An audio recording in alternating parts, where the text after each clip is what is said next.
Okay. So this is Robert Pergler. He was born on June 24, 1951. He served during the Vietnam War in the Army. His highest rank was an SP4. This is being recorded in Middleville, Michigan on May 20th, 2017. The interviewer is Olivia Black, and I am his granddaughter. And this interview is being conducted for the Veterans History Project at the Library of Congress. Alright, so you were born in Cadillac, right? Right. 1951. Yep. Alright, so you had how many siblings? 2 older sisters and 1 younger. Okay, and then is there any other people in your family who were in the military before you? Oh, my dad was in the Army in World War II. Your other granddad was in the, other great granddad was in the Army in World War II. So, yeah, we were pretty much Army family. Okay. So before you entered the Army, what were you doing? I had just graduated from high school. I'd gone to electronics school for a year in Grand Rapids, and I decided I didn't like that. So, and that was right at the middle of the Army or the war, and there was a draft going on at that time, and so I decided I'd enlist to beat the draft. Okay. So you enlisted. You didn't. Yeah, You weren't I enlisted. drafted. I did not get drafted. As it turned out, my draft number was in the 300, so I probably wouldn't have gotten drafted, but it's okay. So why did you choose the Army? Just because of family history. I didn't want to join the Air Force or the Navy but the Army was just the obvious one. My dad had been in the Army in World War II, and anybody I knew pretty much was in the Army. So. Okay. So where was your basic training? Fort Knox, Kentucky. So that was the first. You talked about your first trip on an airplane. My first trip was from Detroit to Louisville and going to Fort Knox. Okay, so what was your basic training like? It was hot. It was July in Kentucky, and it was not as hard as I thought it would be. I wish, because I thought, wow, this is going to be pretty tough for you guys, going to the Army and everything, and I kind of wished it would have been a little harder because you'd heard all these war stories and stuff, but it was fun. It was actually more fun than it was anything else. But by the end of 8 weeks, we were ready to be done. So. And then, did you go right from basic out to combat, or No. We did the basic training, and then I went to New Jersey to an electronics school. If you joined, if you enlisted in the Army, you had your choice of your EIT and technical school, the AIT, Advanced Technical School, that you went to. So I was going to be, I still wasn't sure if I wanted to be an electrical engineer or not. So I went to AIT, and that was in Fort Monmouth, New Jersey, in microwave radio system school. Okay, so what did you do in New Jersey then? So you went to school, pretty much KP, and went to school. I did have a chance to go to New York City a couple times, and that was very interesting because Fort Monmouth was just a 40-minute bus ride from New York City, so that was fun. Okay, so then once you were done in New Jersey, where did you go from there? Then I came home on leave, got married, and then went over to Vietnam. So okay, so went to San Diego, or there was an out processing near San Francisco, and then flew out from that. So where were you in Vietnam? I started in Saigon, or Long Binh, which is just outside of Saigon, which is now Ho Chi Minh City. But then I was there for a couple of weeks, and then I went up to Quy Nhon, Quinhon, Quy Nhon. Okay. It's right, beautiful place right on the South China Sea, and it was pretty nice. That was a base that we worked out of. You want me to just go ahead? Yeah, go ahead. Yeah, that was the base we worked out of, and it was there from March of '71 to February '72, and it was toward the end of Vietnam and things were shutting down. And so for the most part, our job, I never really worked on a radio. I just tore the systems down, helped tear the systems down. The microwave radio was a line of sight radio, so you'd have to go from mountaintop to mountaintop. And the bases, the new technology was coming on board, and so these were kind of outdated anyway.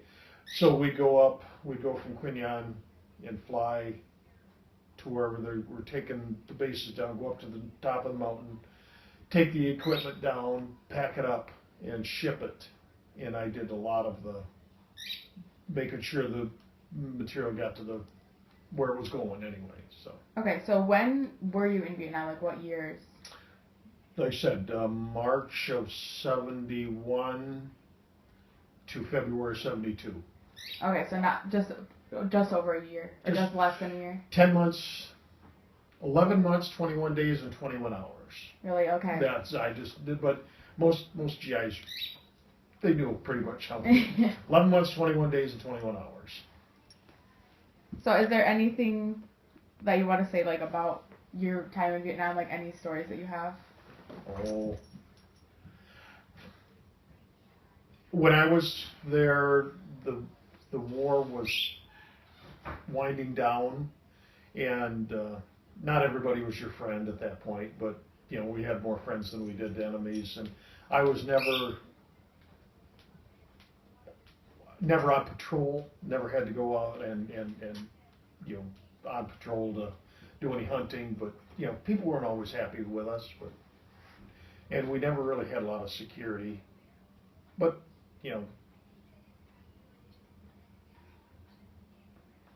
just stayed out of the way a lot of times. Okay. Is there anything about the military that kind of shocked you that like you weren't expecting?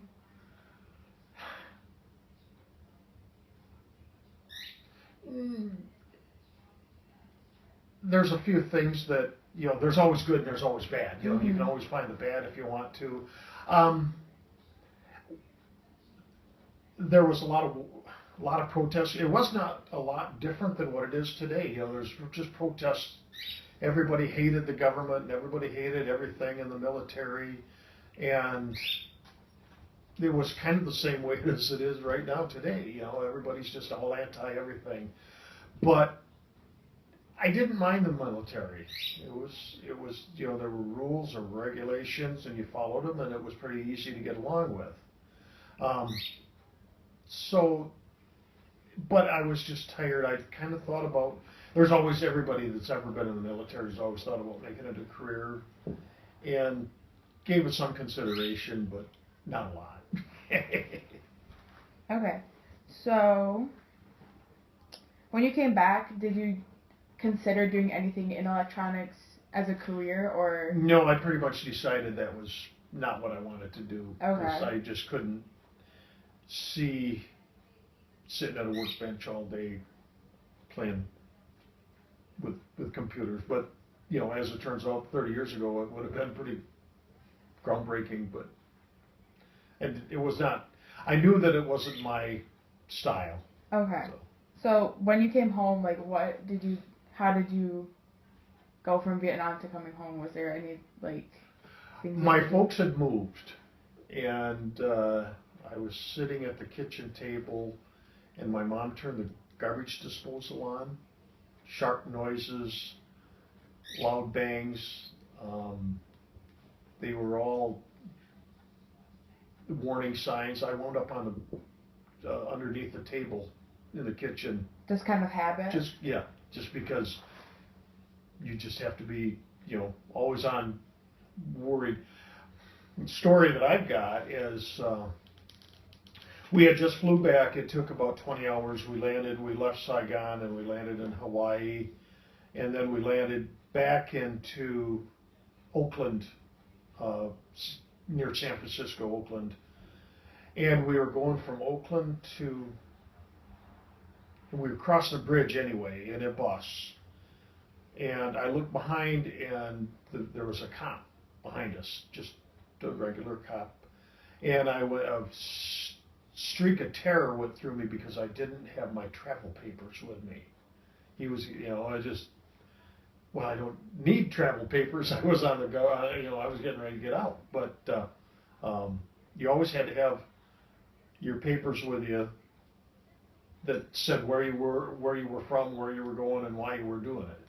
So anyway, that was just, just little things habits get inbred in your mind, and just the way you have to do it. And so it was just adjustments, but there were, like I said, the loud bangs, the booms, it took me years to like fireworks.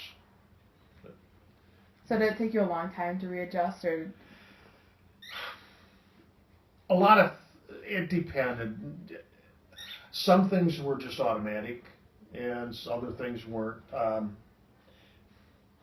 A couple of the regrets that I had was that I went over and I didn't want to be there because I had just been newly married, and so I hated everybody, all of the country, the people, the Vietnamese, and that was wrong. It took me a long time, even years, to get over hating the country and the Vietnam era, the people, and I kind of regret having an attitude like that, because that was not fair to them. A lot of them were good folks. Mm-hmm. But you couldn't trust anybody, even the kids. You just didn't dare trust, and mm-hmm. so it was, it does come down to a case of them or us, them or me. I want it to be me. So you say that you got married before you left. Like, yeah. How soon? Got married on February 21st. February 20th. 71, and I left on March 3rd. So very soon after. Yeah. We went to Washington, D.C. for a few days and then came back, and yeah. So, I got it.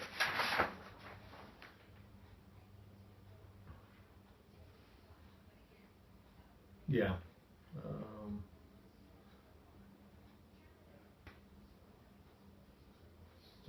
It says somewhere.